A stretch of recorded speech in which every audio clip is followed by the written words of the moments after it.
Okay. अब हमने जो है ना आज हम लोग ये वाला मुझे उम्मीद है कि आपने लिनियर वेक्टर पोटेंशियल कर लिया होगा और अब हम एग्जांपल 10.3 करने लगे हैं जिसके अंदर हमने लिनियर विजिट पोटेंशियल को टारगेट पोटेंशियल उसको यूज़ करके हमने फाइंड करना है मूविंग पॉइंट चार्ज के लिए पोटेंशियल जो कि कांस्टेंट वेलोसिटी v के साथ मूव कर रहा है। ठीक है,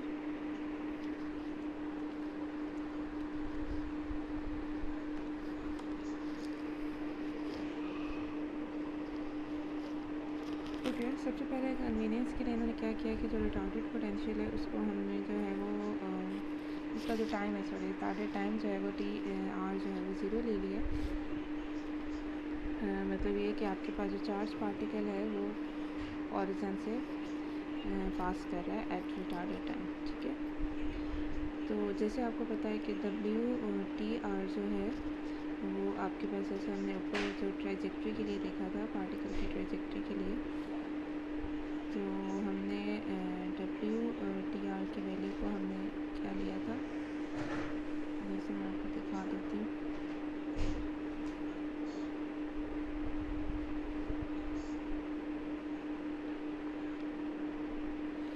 जो हमने कुछ रिलेशंस देखे थे,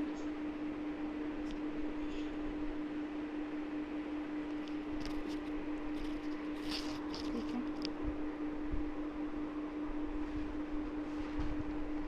तो आपके पास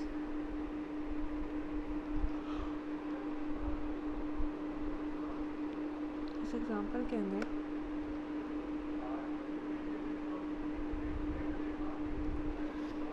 डब्ल्यू टी आर जो है,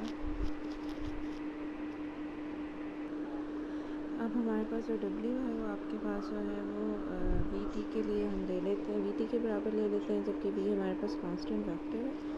रिटार्डेड टाइम टी आर जो होता है वो आपके पास T minus R over C के बराबर है, और आर आपके पास C T minus T R, और या हम इसे सी डेल्टा टी आर लिख सकते हैं। Delta T R T minus T are को रिप्रेजेंट कर रहा है। इसी तरह आर इटैलिक जो है वो r minus r t r के बराबर है, और इस केस में आप उसे आर माइनस डब्ल्यू ले लिया और डब्ल्यू को हमने वी टी आर ले लिया, बट आल्सो हैव आर की वैल्यू यहाँ से और यहाँ पे आर इटैलिक की वैल्यू भी आपको मैंने बता दी है। Solve for the retarded time T r by relating this. अच्छा ओके, अब हमने आर इटैलिक आर को सॉल्व करना है। उसको हमने सॉल्व करने के लिए दोनों साइड पे हमने स्केयर लिया और हमारे पास जो है वो एक टर्म आ गई, एक ऑफ आंसर आ गया। इसको हमने कहा कि ये हमारे पास एक क्वाड्रेटिक इक्वेशन बन रही है। ये जो हमारे पास क्वाड्रेटिक इक्वेशन आई है, ठीक है, इसको हमने ये कहा क्वाड्रेटिक फार्मूला लगा के हमने इसको सॉल्व कर लिया। ठीक है, जब हमने इसको सॉल्व किया तो हमारे पास जो है वो सोल्यूशन आ गया। ठीक है, तो अगर हम लोग जो है वो लिमिट ये पुट करें कि हम v को अप्रोच कर रहा है ज़ीरो को, ठीक है, वेलोसिटी स्पीड उसकी बहुत थोड़ी है, अप्रोच कर रहा है ज़ीरो को या अप्रॉक्सीमेटली ज़ीरो हो गया है, तो हमारे पास जो है वो t की ये वैल्यूज़ आ जाएंगी टी आर की। इसमें प्लस माइनस साइन भी आएगा, या अगर हम कह लें कि v अप्रोचेस टू ज़ीरो है तो हमारे पास ये रिलेशन आ जाएगा। तो but if v is equal to zero the points are q is at rest at the origin, r prime is equal to zero because it is there at time T r is equal to zero. क्योंकि मैंने ये suppose किया था। इस तरह italic r जो है वो आपके पास इसके बराबर आ जाएगा। तो रिटार्डेड टाइम जो है वो आपके पास इसके बराबर है, तो r इटैलिक की जगह r आ जाएगा। इसका मतलब ये कि जब v अप्रोच कर रहा होगा ज़ीरो को तो आपके पास इसके बराबर होगा। तो बेसिकली हमने अभी खैर इसमें अभी लिमिट हमने पुट नहीं की है, इसमें सिर्फ आपको सिर्फ बताया है कि इसके ऊपर अगर हम लिमिट अप्लाई करें v अप्रोचेस टू ज़ीरो तो आपके पास जो है वो ये रिज़ल्ट आ जाता है। तो आपके पास जो है इन्हीं फिज़िकल ग्राउंड्स के ऊपर हमने जो है ना नेगेटिव साइन को, क्योंकि इसके बीच में माइनस साइन आ रहा है तो इसलिए हमने यहाँ पर भी माइनस साइन ले लिया। और फिर उसके बाद हमने इसको सॉल्व किया।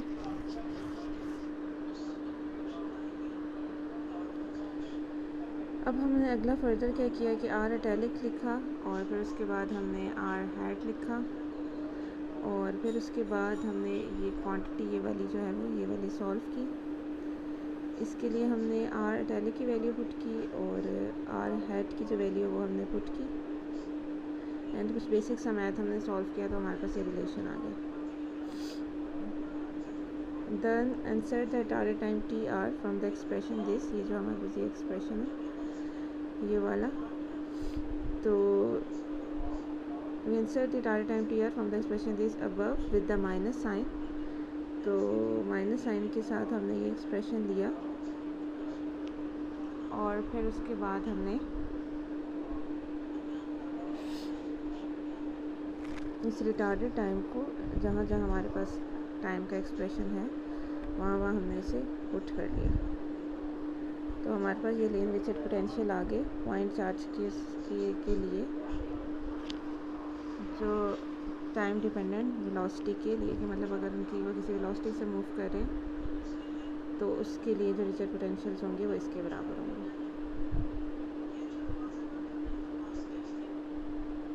तो पहला जनरल फॉर्म थी विचेट पोटेंशियल के लिए scalar and vector potential associated with a point electric charge को moving with a time dependent velocity.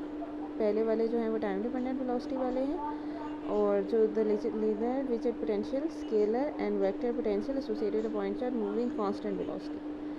तो ये जो है वो आपके पास ये दो फाइनल रिलेशंस हैं जो बहुत ज़्यादा इम्पोर्टेंट है।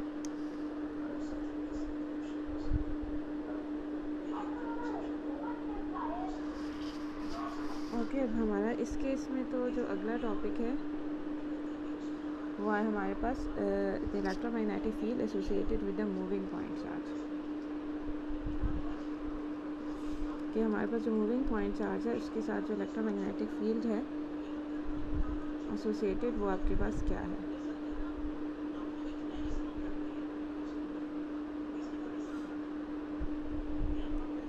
तो जैसे we are now in a position to derive the retarded electric, क्योंकि अब हमने पोटेंशियल्स फाइंड कर लिए, अब हमने electric and magnetic field find करनी है मूविंग पॉइंट चार्ज के यूजिंग लीनियर विचेट पोटेंशियल जो कि मूविंग चार्ज के साथ एसोसिएटेड है।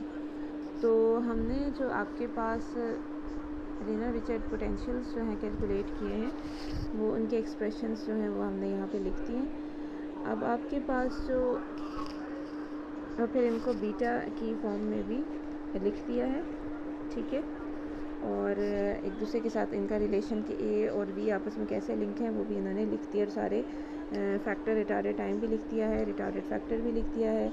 अब हमने इक्वेशन लिखनी है for retarded electric and magnetic field of their retarded potentials.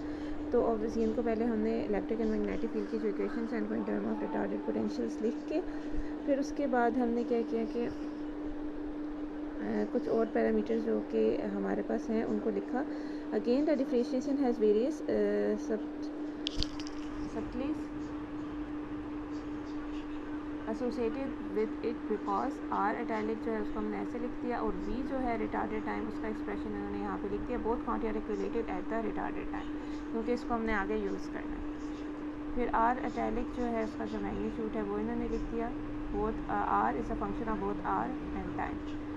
बस अब आपने ग्रेडियंट लेना है क्योंकि हमारे पास जो इलेक्ट्रिक फील्ड फाइंड करनी है उसमें पहला स्टेप हमारे पास ग्रेडियंट लेना है पोटेंशियल का, स्केलर पोटेंशियल का। तो आपने स्केलर पोटेंशियल का ग्रेडियंट लिया, ठीक है, और उसमें आपने जो स्केलर पोटेंशियल था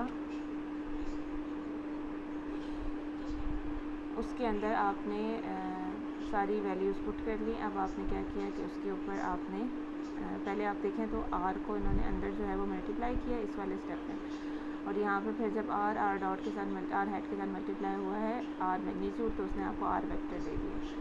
फिर उसके बाद इन पे सिंपल आपके पास जैसे आप डेरिवेटिव लेते हैं डिनोमिनेटर वाले नंबर्स का फ्रैक्शंस का कि इनका स्क्वायर होगा और फिर नीचे वाली जो फंक्शन है उसका डेरिवेटिव होगा।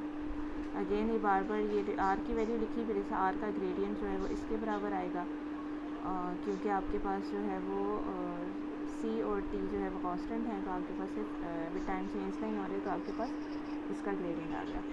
फिर ये ग्रिफिथ का जो प्रोडक्ट रूल नंबर 4 है इसको हमने यूज़ किया है इस वाले टर्म के ऊपर, ये जो आपके पास एक्चुअली ये वाली टर्म है जब दोनों फिर डेल्टा आर तो हमने कैलकुलेट कर लिया ना, अब इस वाले के लिए तो ये हमने इस पर अप्लाई किया तो ये हमारे पास कुछ 4 टर्म्स आ गई।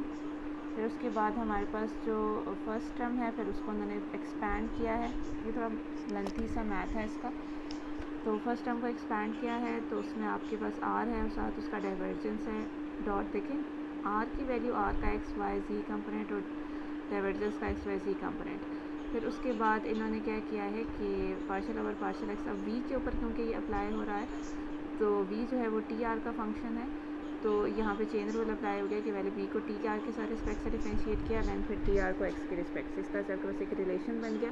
और बेसिकली फिर इन्होंने जो है वो D by t T R को जो है डी बाई टी टी ले लिया, क्योंकि टी आर जो है वो is equal to t minus r c है। तो अगर आप उसको देखें आर और सी जो है वो आपके पास कांस्टेंट हो जाएंगे तो आपके पास जो आप टी आर का डेरिवेटिव टाइम के डेरिवेटिव से रिप्लेस कर सकते हैं। तो यहाँ पे इन्होंने ऐसे ही किया है, वो टर्म कॉमन ले ली। जो अंदर ये वाला जो फैक्टर रह गया ना, आप देखें partial T by partial x वाली जो टर्म रह गई है पहले की, तो आर वाली टर्म हो गई।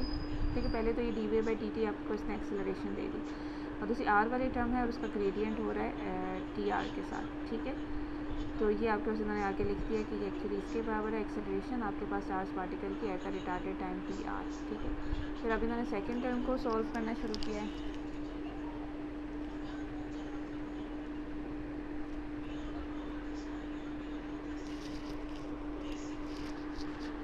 तो आर जो है वो इसके बराबर है आपके पास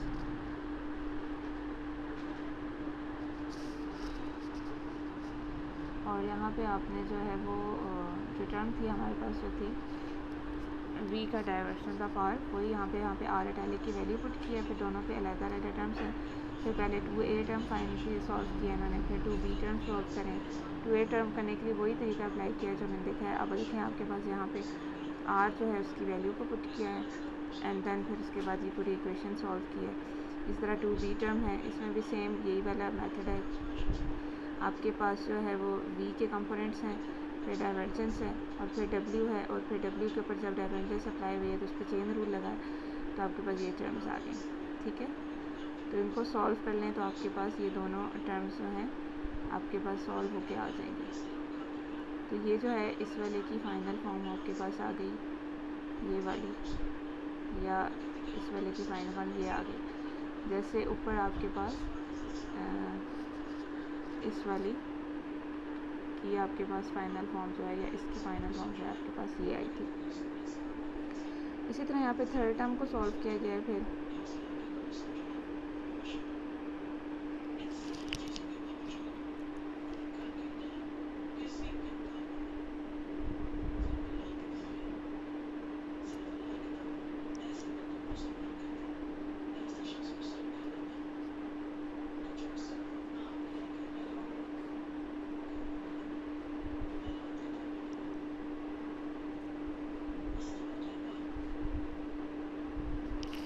ओके, आपके पास जो नेक्स्ट है आपके पास थर्ड वाली term r cross del cross B है। पहले डेल क्रॉस बी को लिखा जैसे क्रॉस प्रोडक्ट हम लिखते हैं, यहाँ पे आपके पास इन्होंने पूरा एक्सप्रेशन लिख दिया। फिर डेल क्रॉस बी है उसको सॉल्व किया है, उसका बिल्कुल वैसे ही जैसे आपके पास कर लेते हैं वैसे लिया है, लेकिन फिर जब यहाँ पे लिया तो उसके ऊपर वही चेन रूल अप्लाई किया जैसे हमने पहले देखा जहाँ वेलोसिटीज आ रही थी। ये आपके पास एक्सेलरेशन होगी और ये इसके बराबर आ गया। और फिर उसके बाद आपने जब इसका आर के साथ क्रॉस लिया तो आपने इसको ऐसे लिख दिया। फिर इसी तरह 4 टर्म सॉल्व की गई है।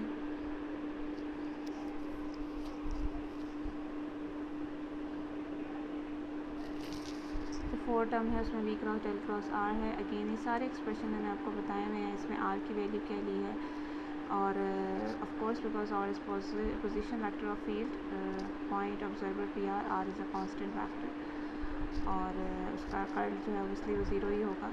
और फिर ये पूरी टर्म सॉल्व किया। अब इस डिटेल मैथ को देख लें, इस पर बहुत आसानी से स्टेप्स पूरे डिटेल सॉल्व किए हैं। और आपके पास इन सब को सॉल्व करने के बाद जो है वो कुछ कैंसिलेशन वगैरह होगी। ठीक है, और आपके पास जो है वो यहाँ पे फाइनल मैंने सारी चीज़ें पुट कर दी हैं, कुछ कैंसिलेशंस वगैरह होंगी और उसके बाद आपके पास जो है वो एक फ़ाइनल फॉर्म आ जाएगी। यहाँ पे फिर जब इन्होंने वैल्यू पुट की डाइवर्जेंस की जो कि आपके पास आया था। फिर इन्होंने जो है वो आपके पास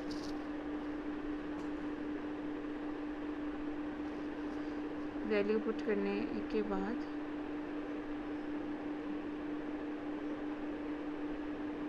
एक मिनट में सी आपके पास तो ये हो गई, ये टर्म थी, ये डेल्टा आर से आ गई, और इस वाली से आपके पास जो है वो ये वाली टर्म आ गई। एक मिनट, आपके पास जो डेल्टा आर था, डाइवर्जेंस ऑफ आर था, वो आपके पास इसके बराबर आया था, ठीक है। तो वो वैल्यू आपने पुट की,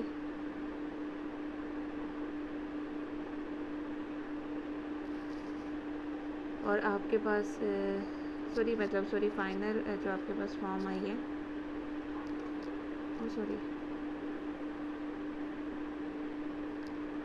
जो आपके पास फाइनल फॉर्म आई है ये तो पूरी रिलेशन आपके पास ये आ गया, ठीक है। तो इस पूरे की जगह जब हमने ये पूरा रिलेशन पुट किया है तो माइनस साइन जो है वो कॉमन आ गया, और वो इस वाले माइनस के साइन के साथ प्लस हो गया। और फिर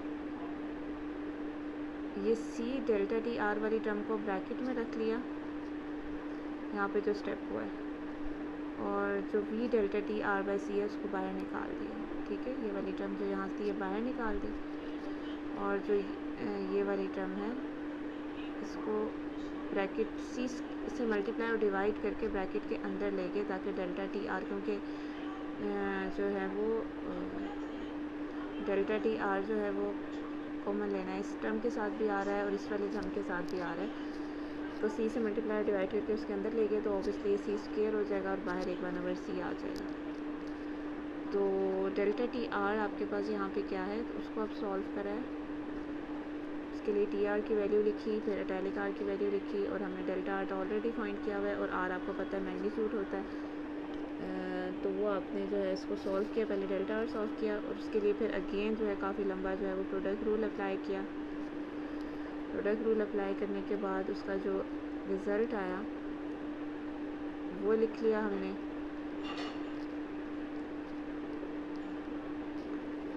और फिर उसके बाद डेल क्रॉस आर जो है वो हमारे पास इसके बराबर है,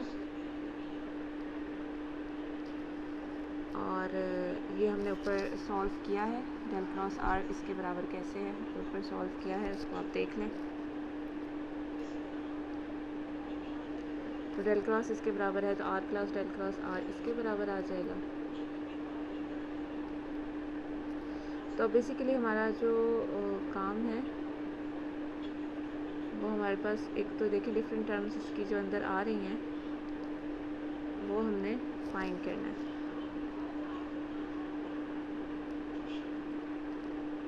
कि मतलब बेसिकली डेल्टा आर को उन्होंने इसके बराबर लिया, और इस वाली टर्म के ऊपर जो है वो ये प्रोडक्ट रूल अप्लाई किया।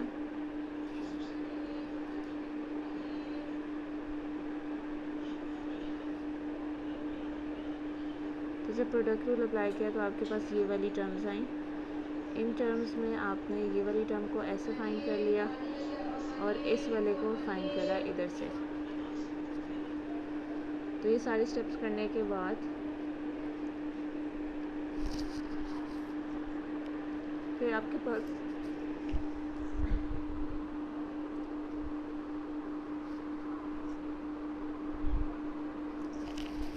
फिर उसके बाद आपने माइनस सी डेल्टा टी आर जो है वो आपके पास इसके बराबर है,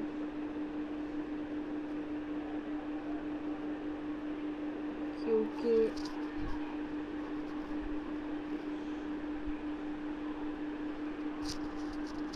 डेल्टा आर कैलकुलेट करने जब हमने कैलकुलेट किया, क्योंकि डेल्टा आर जो है वो इसके बराबर है, तो इससे सॉल्व किया ये। और फिर उसके बाद जो है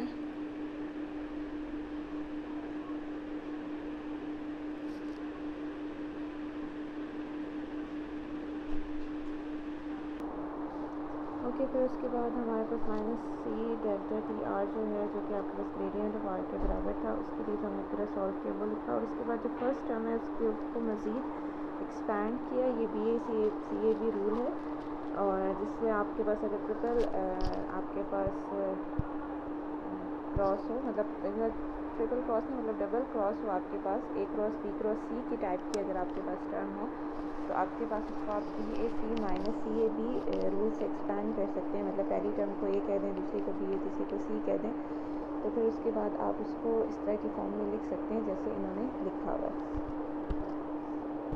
तो आप बेशक इसको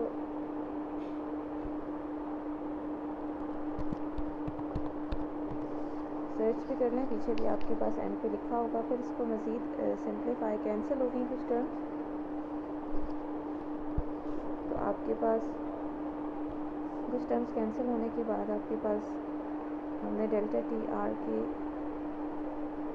तो now solve for delta T R, क्योंकि हम ये सारा जो स्टेप कर रहे थे वो हम किस वजह से कर रहे थे, क्योंकि हमें जो है वो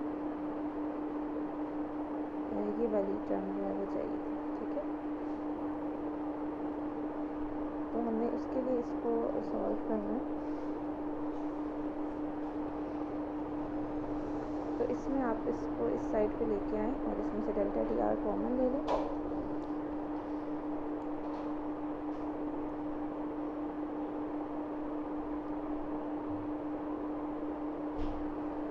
या आप इसको इस साइड पे लेके आके, और जो ये वाली टर्म है जिसके साथ डेल्टा टी आर नहीं है,